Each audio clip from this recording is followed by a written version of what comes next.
Memoria Sur, un podcast de Diario Sur para hablar y disfrutar de la historia, con Ana Pérez Brián y Curro Fernández Sibaja. Hola Ana, ¿qué tal? Hola Curro, buenos días. Hoy vamos a contar una historia que yo creo que alguna vez la hemos mencionado por encima. Muy de pasada. Sí, pero creo que alguna vez se ha citado porque a mí me sonaba esta historia cuando ya empecé a prepararme este podcast, y es la quema del conventico. Digamos que, para que la gente lo entienda, es el incendio moderno, por decirlo así, más importante después de la aduana, que lo hemos tratado ya, que fue en 1922. El conventico, por situarlo, estaba en la zona de calle Marín García, Liborio García. Ahora con Fernando Alonso, que está por aquí, nos vamos a centrarnos exactamente en dónde estaba ese lugar. Y como decimos, no hubo tantos daños, al menos personales, como con el caso de la aduana, pero también tuvo mucho eco en la ciudad. Marcó un hito en la ciudad, porque además, como ocurría en ese tipo de acontecimientos luctuosos, ocurrió a pesar de que fue de noche, pero bueno, ocurrió a vista de todos. Y era además un lugar absolutamente emblemático. Hay que tener en cuenta que estamos hablando de que el incendio se produce en el año 1901, y Calle Lario estaba recién inaugurada. Antes de que Calle Lario se inauguraba, una de las referencias comerciales estaba en toda esa zona. Exactamente. Entonces, bueno, pues era un lugar querido, transitado, pues muy vivido. Puesto el escenario, es momento de dar paso a nuestro narrador. Fernando, ¿cómo estás? ¿Qué tal? Bienvenido de nuevo. Muy buenos días. Aquí estamos otra vez en la casa de Félix Sainz, que es una qué maravilla. Grabar aquí. Además me encanta. Es que parece que no es mi casa, es la sede del periódico, pero bueno, ya sabe todo el mundo que yo el periódico lo considero mi casa, mi familia y mi todo. Pero me encanta abrirle la puerta, pues la segunda vez que lo he hecho, emocionado, porque entra con la cara absolutamente iluminada, de decir, Dios, estoy en la casa de Félix Sainz. Escúchame, Fernando, a mí te confieso que llevo aquí un mes y todavía me pasa. Todavía a veces me emociono cuando digo, tío, estoy trabajando aquí. Es un sitio privilegiado. Pero a que es emocionante. Sí, mucho. Un sitio privilegiado el que había elegido. Sí. Es muy chulo, la verdad es que sí. No nos vamos a ir tampoco entonces muy lejos realmente. No, que va a unos metros. En esta historia, de donde estamos ahora mismo, de esa plaza de Félix Sainz, para contar la historia de esa quema del conventico. Vamos a poner, si quieres, como decimos, ese escenario. Ya sabemos que estaba en esa zona entre Liborio García, Marín García. Pero ¿qué era el conventico? ¿Qué había allí? Cuéntanos, Fernando. Bueno, era uno de los 12 conventos masculinos que había en Málaga. En Málaga había 10 conventos femeninos y 12 masculinos. O sea, estamos hablando de 22 conventos que se desamortizaron prácticamente casi todos cuando llegó el siglo XIX. Una Málaga conventual. Claro. En alguna ocasión hemos hablado de que la extensión de los conventos en Málaga era el equivalente a 8 o 9 campos de fútbol. Sí, una barbaridad. Campos de fútbol, yo sumé solamente lo de los femeninos. Y yo no me acuerdo si salían 12.000 metros cuadrados una o algo barbaridad. así. Solamente los femeninos, que los masculinos hay que pensar el convento de la Trinidad, el convento de Santo Domingo, el convento del Carmen. Y estamos hablando de Extramuros, el convento de la Victoria, ¿no? Sí. Estamos hablando de extensiones de superficies. El del centro más grande, que estaba La Merced. Extramuros, bueno, el convento de la Merced, que es el convento de San Francisco, al final de calle Carretería. Eso era inmenso porque llegaban las huertas hasta el río. Claro. ¿no? Desde calle Carretería era una es cosa que no eran inmensa. iglesias, era la iglesia y la zona conventual, más las tierras adscritas a los conventos, es decir, que no eran iglesias. Entonces, claro, el conventico llegaba desde prácticamente Calle Lario, hoy lo he estado mirando, empezaba a 7-8 metros de Calle Lario y llegaba hasta Calle Nueva. O sea, que es que era una superficie inmensa, que hoy te pone a contar en lo que es Calle Liborio García, y hay como 7-8 bloques, que se han hecho 7-8 casas en lo que era antiguamente el conventico, ¿no? Exactamente.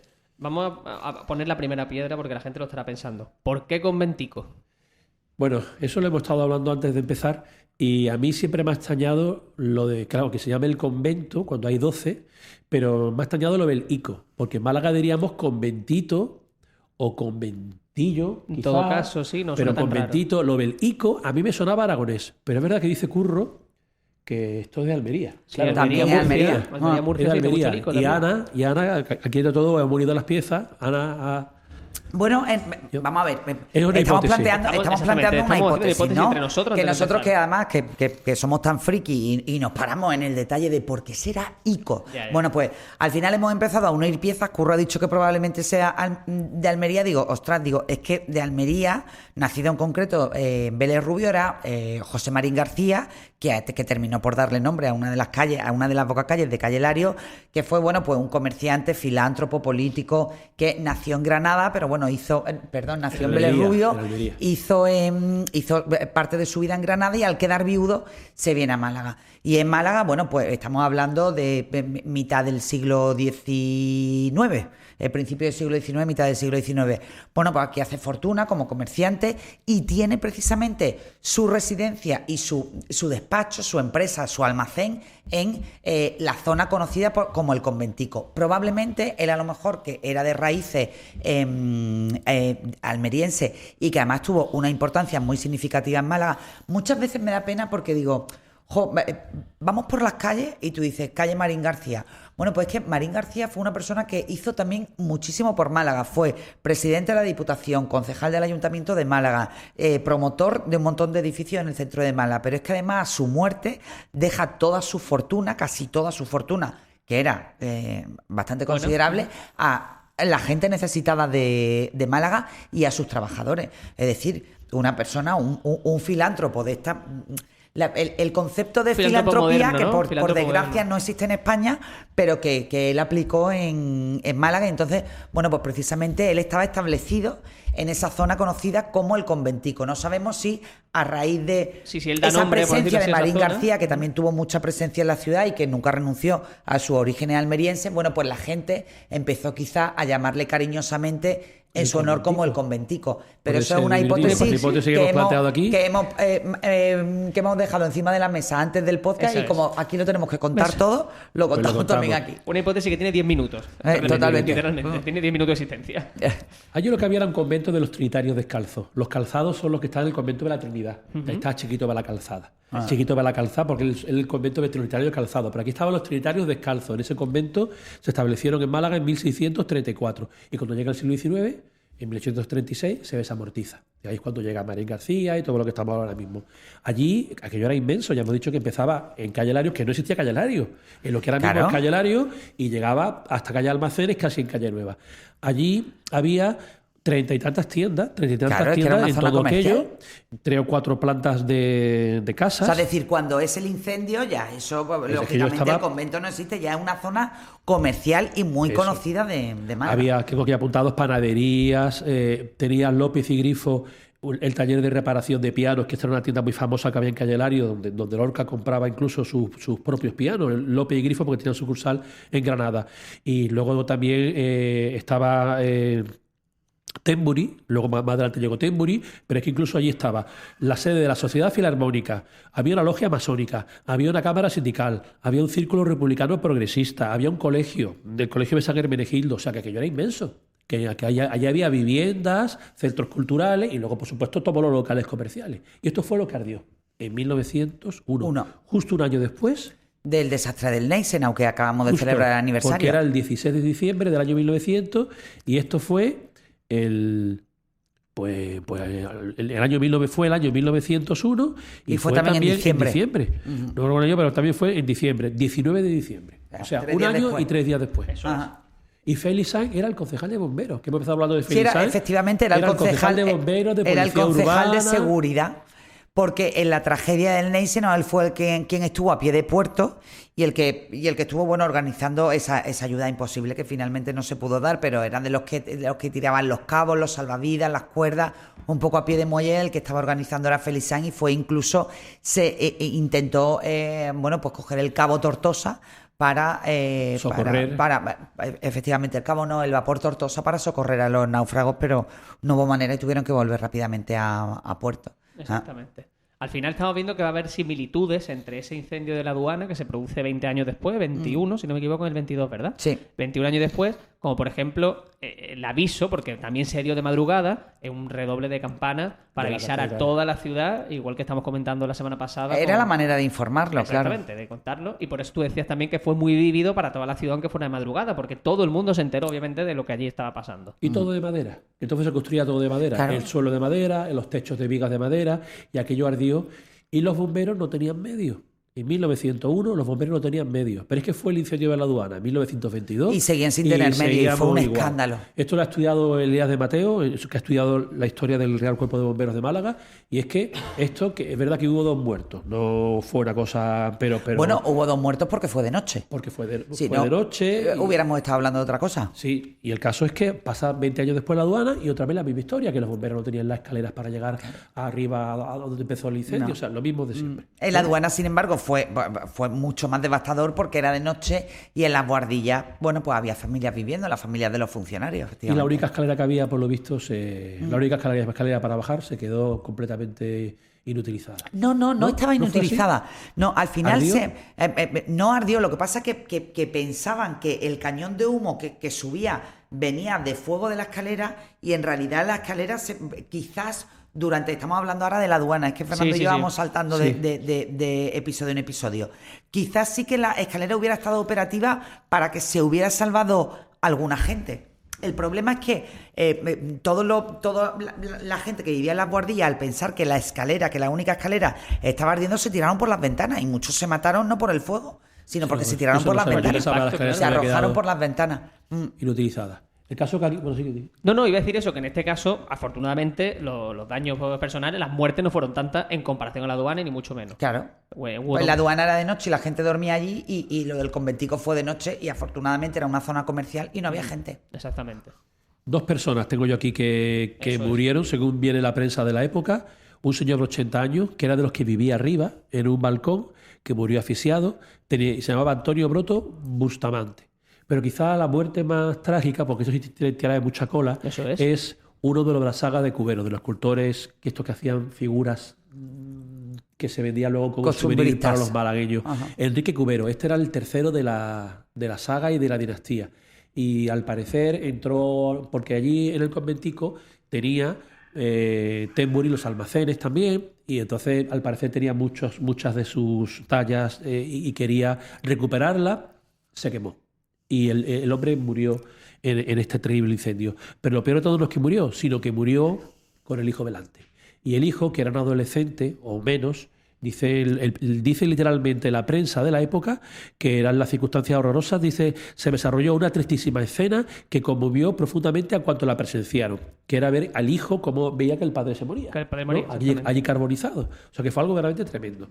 Este niño, que se llamaba José Cubero Aranda, también fue el cuarto de la dinastía que se dedicó precisamente a hacer estas tallas.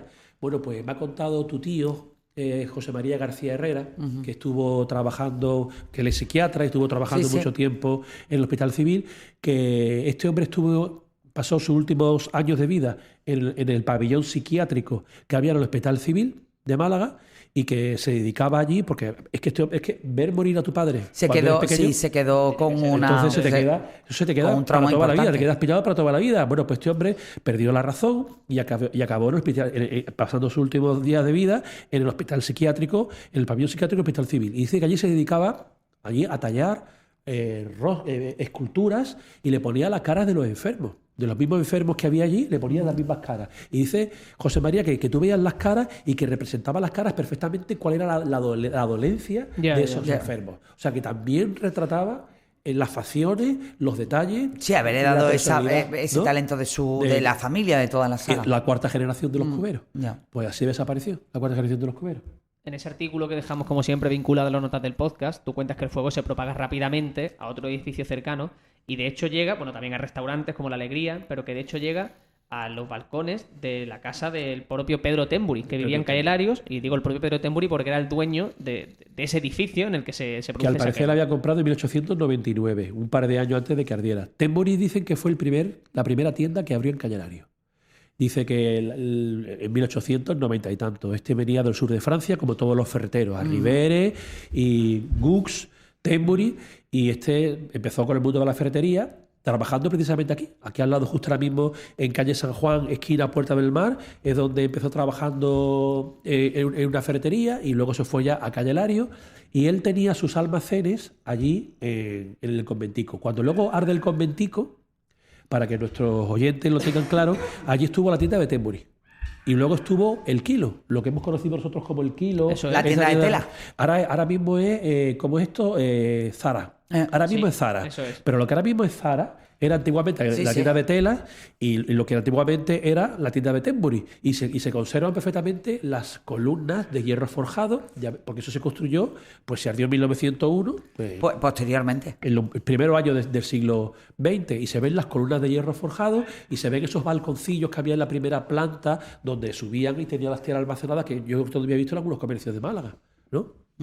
La verdad es que parece habitual, seguramente sea por el tema que tú dices de que estaba hecho de madera, la quema y que se propagase a todos los edificios de la zona. De hecho, en calle Lario, el propio suelo, que lo hemos comentado muchas veces, era de madera, o sea, que eran las construcciones que había en la Málaga de aquella época. Por eso, los daños era uno de los materiales de referencia. En el caso de calle Lario se pone madera, no porque no existiera un material alternativo, sino por una cuestión pija, si se me permite, exacto, entre comillas dobles, ¿no? O sea, era la gran vía de referencia de la ciudad y bueno, pues se ponen todas las facilidades, todos los avances de la época. Fue la primera calle en tener saneamiento, fueron los primeros baños en tener, bueno, por supuesto, agua corriente y agua caliente. Las orientaciones de las casas estaban perfectamente estudiadas para que fueran cálidas en invierno y frescas en verano, y el suelo de madera se pone, que no es como un parque como lo vemos hoy en día, sino con tarugos de madera, para que el ruido de las llantas, bueno, pues se amortiguara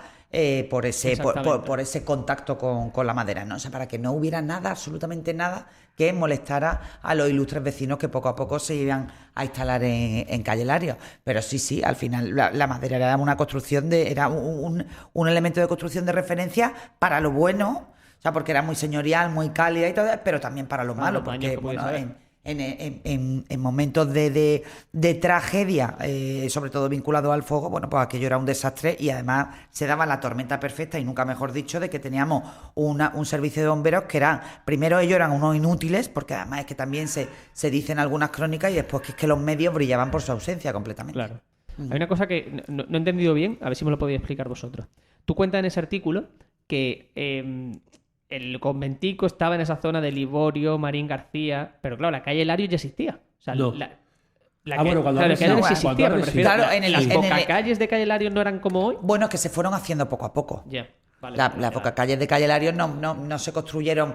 Algunas aparecieron, luego desaparecieron, se les cambió el nombre, se cambió el trazado de algunas de ellas. Claro. O sea, es decir, que lo primero que se construye es calle Lario. Sí que es cierto que algunas ya existían, pero hay otras bocacalles de calle Lario que han sido muy posteriores. Y Liborio García se amplió cuando dio el conventico, sobre todo para unir la calle Larios con la calle Nueva. Claro. ¿No? Porque el final de Liborio García, el que da con calle Nueva, no existía. Allí estaba la calle Almacenes, que hace un recodo y que es una esquina. Entonces aquello se echó un edificio abajo para poder unir todo aquello. Claro, ¿no? Nosotros hicimos ya un podcast, creo que de hecho fue o contigo, con Víctor, incluso con ambos, con el tema de lo que ocupaban los conventos en el centro de Málaga y de todas esas calles que surgen a medida que se van eliminando todos esos conventos. O sea, que cuando se van echando se reurbaniza el centro, era todavía el centro medieval, el que había en Málaga, era el centro medieval, entonces se van calles estrechas, angostas, donde no entra el sol muchas veces en ningún momento del día, y entonces se aprovechó cuando se echaban estos conventos abajo, parte se expropiaba para la vía pública.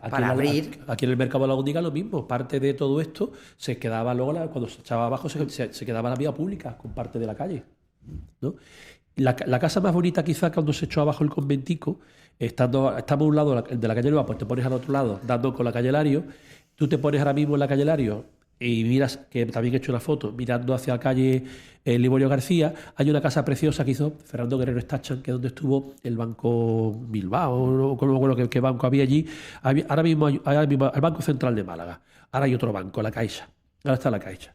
Y allí hizo Fernando Guerrero Stachan, en aquella época, cuando después de arder el conventico, una casa que la compró Trinidad Gómez Supervielle, que estaba casado con uno de los Gómez hermanos, que era su marido era Juan Gómez García. Y entonces allí Trinidad Gómez Supervielle hizo esa casa. Y es quizá de las más bonitas de todas. Sí, totalmente. Es de Fernando Guerrero Stachan. Entonces, Todo lo que hacía Fernando Guerrero es una Chacha, la maravilla. verdad, Tiene sí. esa elegancia. Y además porque mira Candelario. Es que mira Candelario.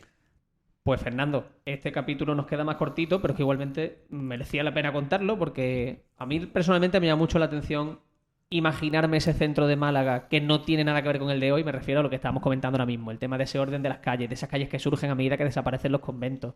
Y quizás también lo poco que queda de todos esos conventos que figuraban en ese centro de Málaga en ese momento. Claro, no queda básicamente nada. Lo que hemos hablado ahora mismo, Liborio García, esa calle era mucho más estrecha. Como todo lo que allí estaban las famosas calles 7 Revueltas, que eran 7 revueltas, todo- 12 revueltas, que son, las todo 12 eran revueltas. calles que iban en el entorno de la Plaza de las Cuatro Calles, por eso se llamaba así, que era la Plaza de la Constitución. Claro, piensa la calle Salina, la calle del Toril, eran Sí, todas sí, calles sí. muy estrechas. Entonces, claro, y Liborio García era una calle mucho más ancha. La calle Nueva, que entonces no era tan ancha como ahora, era una calle anchísima en su época. Claro. ¿No? Bueno, y Calle Lario era una avenida. Así es. ¿no? Un paseo, un auténtico paseo. Pues Fernando, mil gracias por traernos esta Nada, historia. muchas gracias, Gracias a de vosotros, nuevo. como siempre, por invitarme. Y nos veremos, nos seguiremos viendo este año seguro. Muy bien. Pues Ana, no quiero acabar el podcast sin contar que vuelves con tu charla en el Centro Cultural de la Malagueta. Efectivamente, vuelvo este martes, creo que vamos bien, ¿no? Este Exacto. martes, 20 Sí, sí, de martes enero, como siempre, a las 7 de la tarde, en el Centro Cultural de la Malagueta, en Plaza de Toros. Y vamos a empezar esta temporada con un personaje del que hemos hablado del derecho, del revés, por arriba, por abajo, pero al que nunca le había dedicado una charla, y es Manuel Agustín Heredia. O sea, hablando bien de todos esos orígenes, de cómo empieza en Belén Málaga, todos esos tópicos y todas esas leyendas de que empieza con el contrabando, cómo empieza a hacer fortuna, sobre todo cómo es la relación con los larios y cómo se convierte en el primer capitalista absoluto de la España de la época, no de Málaga, de la España de la época. Yo lo digo siempre, que la gente vaya con tiempo. Sí, que se queden porque fuera. esta va a gustar mucho. Y esta exactamente, y esta Sí. con más motivos. Así Sí, que eso, sí. martes 20 a las 7 de la tarde. En Centro la Cultural Malagueta. de Malagueta. Exactamente. Allí en los Plaza de espero a Toros. todos. Pues Ana, ahora sí, mil gracias. A ti siempre, Curro. Memoria Sur es un podcast de Diario Sur. Escucha un nuevo episodio cada semana en iVoox, Spotify, Apple Podcasts y consulta las referencias de este episodio en diariosur.es.